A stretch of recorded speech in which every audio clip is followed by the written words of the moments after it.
6월 22일 목요일입니다. 오늘 새벽 우리에게 주시는 하나님의 말씀은 에스더 9장 11절부터 19절까지의 말씀입니다. 그날의 도성 수산에서 도륙한 자의 수효를 왕께 아뢰니 왕이 왕후 에스더에게 이르되 유다인이 도성 수산에서 이미 500명을 죽이고 멸하고 또 하만의 10 아들을 죽였으니 왕의 다른 지방에서는 어떠하였겠느냐.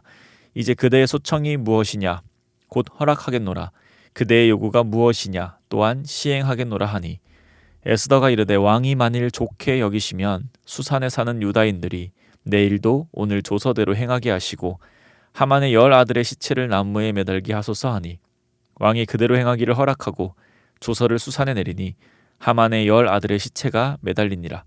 아달월 14일에도 수산에 있는 유다인이 모여 또 300명을 수산에서 도륙하되 그들의 재산에는 손을 대지 아니하였고 왕의 각 지방에 있는 다른 유다인들이 모여 스스로 생명을 보호하여 대적들에게서 벗어나며 자기들을 미워하는 자 7만 5천 명을 도륙하되 그들의 재산에는 손을 대지 아니하였더라. 아달월 13일에 그 일을 행하였고 14일에 쉬며 그날에 잔치를 베풀어 즐겼고 수산에 사는 유다인들은 13일과 14일에 모였고 15일에 쉬며 이날에 잔치를 베풀어 즐긴지라.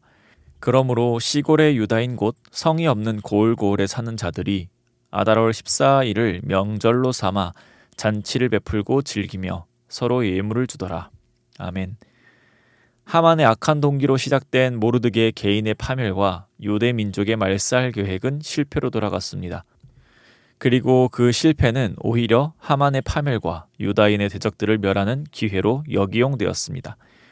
하만이라는 한 사람의 악한 동기가 이런 결과를 가져오리라곤 이 사건의 중심에 있었던 하만도 또 모르드게도 에스더도 아무도 몰랐을 것입니다. 그들은 계획을 하였고 결심을 하고 행동하였을 뿐입니다. 각 사람의 생각과 판단과 행동들을 통하여 오늘 말씀과 같은 결과가 생겼습니다. 하만의 계략으로 아하수에로 왕은 아달월 13일에 유대인들을 마음껏 죽이고 약탈해도 좋다는 명령을 내렸습니다. 그러나 하만의 계략은 실패로 돌아갔고 이 명령에 반하는 유다인들은 스스로 보호할 수 있는 새로운 명령이 내려졌습니다. 그리고 그 법은 단순히 유다인 자신을 보호하는 것뿐만 아니라 자신을 치려는 대적들을 죽일 수 있는 명령이었습니다. 유다인의 대적들은 그들이 얻은 권리대로 아달월 13일에 유다인을 공격하였으나 오히려 죽임을 당했고 그 수가 12절에서와 같이 도성 수산에서만 500명이나 되었습니다. 그 중에는 하만의 아들 10명도 포함되어 있었습니다. 이렇게만 끝나도 유다인들은 구원을 받은 것이고 큰 승리를 취한 것입니다. 그러나 여기서 끝나지 않고 아하수에로 왕을 통하여 유다의 승리는 더 큰 승리로 나아갑니다. 아하수에로 왕이 에스더에게 12절과 같이 말합니다. 왕의 다른 지방에서는 어떠하였겠느냐라고 말입니다. 이 말은 곧 너의 민족의 원수들이 도성 수산에서만 500명이 죽었고 민족의 원수 하만의 아들 10명이 죽임을 당했다면 다른 지역에서는 얼마나 많은 대적들이 죽었겠느냐라는 말입니다. 이것은 에스더를 향한 아하수에로 왕의 사랑의 표현이었습니다. 너의 원수가 이렇게 많이 쓰러졌으니 기쁘지 아니하냐라는 말인 것이죠. 이것으로도 부족했는지 아하수에로 왕은 이렇게 말합니다. 그대의 소청이 무엇이냐? 곧 허락하겠노라. 그대의 요구가 무엇이냐? 또한 시행하겠노라 하니. 아하수에로 왕은 에스더가 원하는 것이 더 있는지를 물어봅니다. 그리고 에스더는 이렇게 대답합니다. 13절의 말씀입니다. 수산에 사는 유다인들이 내일도 오늘 조서대로 행하게 하시고 하만의 10 아들의 시체를 나무에 매달게 하소서 하니. 에스더가 요청한 것은 아달월 13일뿐 아니라 14일에도 이와 동일하게 해달라는 것입니다. 이것은 곧 대적들은 유다인을 공격할 수 없지만 유다인은 대적들을 공격할 수 있다는 것입니다.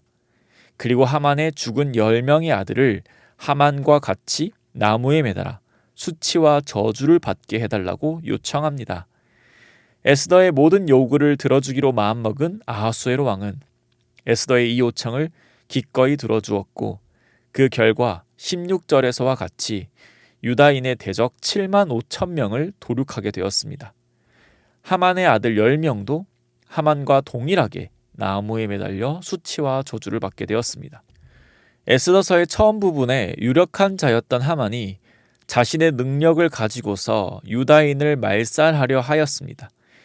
그러나 이 일은 하만의 뜻과는 전혀 다른 방향으로 흘러가게 되었습니다.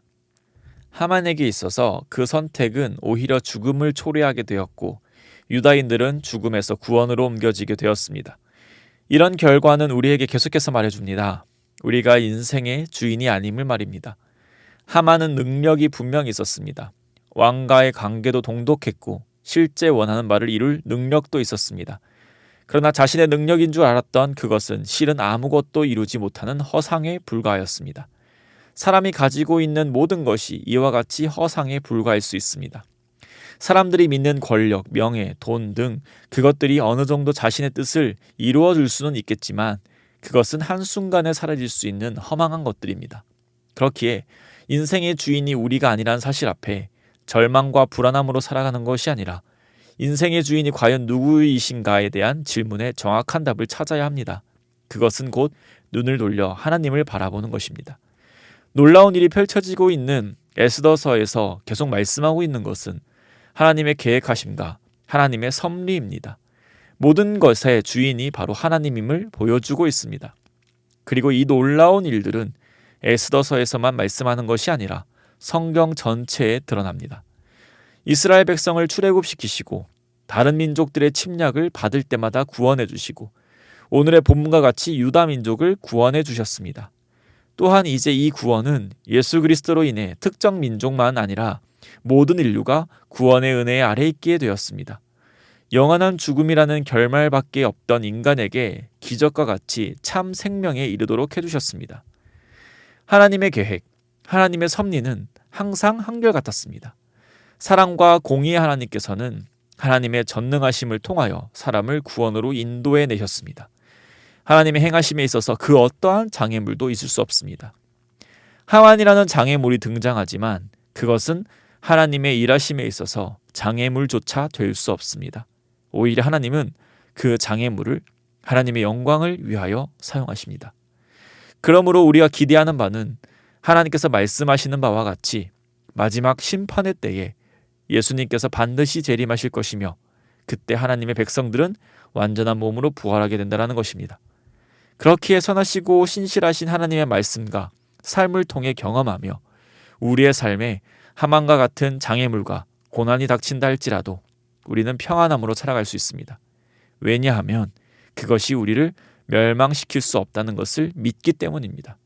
하나님이 우리를 놓지 않으신다는 것을 믿기 때문입니다. 사랑하는 성도님, 오늘도 말씀을 통해 우리에게 말씀하시는 것은 하나님은 우리의 창조주시며 주님이십니다. 그리고 하나님은 선하시고 사랑이셔서 우리를 결코 포기하지 않으신다는 것입니다. 우리가 먼저 하나님께로 나아간 것이 아니라 하나님께서 그 크신 계획과 능력으로 우리를 하나님께로 불러주셨습니다. 그러므로 오늘 하루의 삶에서도 하나님을 나의 구주로 나의 주로 고백하며 살아가기를 소망합니다. 이것은 어떤 의무를 이행하고 어떤 부담을 지고 살아가는 것보다 먼저 하나님께서 주신 그 은혜에 힘입어 살아가는 것이며 하나님 덕분에 기쁨과 감사함으로 살아가는 것을 의미합니다. 그렇기에 오늘은 어제보다 더욱더 하나님과의 깊어진 관계 속에서 두터워진 그 신뢰 속에서 하나님만을 사랑하며 살아가시기를 소망합니다. 그로 인해서 순종의 기쁨, 믿음의 기쁨이 넘쳐나는 오늘 하루가 되시기를 소망합니다. 기도드리겠습니다. 하나님, 오늘도 우리에게 생명을 허락하여 주시고 오늘도 하나님을 믿는 믿음 안에서 은혜로 살아가게 하시니 감사드립니다. 유다의 원수가 결국 그들 앞에 고꾸라진 것을 보며 그것을 행하신 하나님을 찬양합니다. 모든 것이 하나님의 손에 있음을 오늘 말씀을 통해 다시 한번 고백합니다. 그러나 이 사실이 분명하고 이것을 우리가 알고 있음에도 불구하고 죽음과도 같은 하만의 문제들이 우리의 삶을 찾아올 때 우리는 넘어질 때가 참 많습니다. 그 문제는 때로 너무 커 보여 나의 모든 것을 파멸시킬 것 같은 두려움에 빠지곤 합니다. 그러나 하나님께 간구하는 것은 우리의 연약함을 잘 아시는 하나님께서 그때마다 은혜 허락하여 주셔서 신실하신 사랑의 하나님을 보게 하여 주시옵소서. 말씀에서 또 기도하는 가운데, 직장에서 가정에서 시간을 보내는 가운데 하나님을 보게 하셔서 그 모든 것들 앞에 예수 그리스도를 믿는 은혜 안에서 넉넉히 그 모든 것을 감당하게 하여 주시옵소서. 더 나아가서 그 고난 또한 하나님의 주권 아래 있음을 분명히 깨달아 늘 하나님 앞에 감사함으로 순종함으로 살아가는 우리 되게 하여 주시옵소서. 오늘 우리의 삶을 통하여 하나님 영광받아 주실 줄 믿습니다. 하나님께 순종하며 오늘 하루의 삶에서 순종하며 살아갈 때 영광받아 주시고 우리 또한 그 안에서 만족과 감사함으로 살아가는 귀한 하루 되게 하여 주시옵소서. 오늘 하루도 우리와 늘 동행하시는 하나님을 찬양하며 이 모든 말씀 살아계신 우리 주 예수 그리스도 이름으로 기도드립니다. 아멘. 이 시간 함께 기도하실 때 주신 말씀을 붙들고 기도하시고 주간 기도 제목에 따라 훈련과 교육을 위해서 기도해 주시기 바랍니다. 제자훈련을 비롯한 평신도 훈련을 통하여서 예수님 닮은 온전한 주님의 제자들이 세워지길 기도하길 원합니다. 또 주일학교, 영아, 유치 1, 2부, 유년, 초등, 어린이, 청소년 그리고 청년 부흥을 위하여 함께 기도해 주시기 바랍니다. 우리 담임 목사님과 모든 말씀 사역자들을 위해서 또 주일학교 교사들을 위해서 기도해 주시기 바랍니다. 개인 기도 제목과 우리 합심 기도 제목으로 함께 기도드리겠습니다.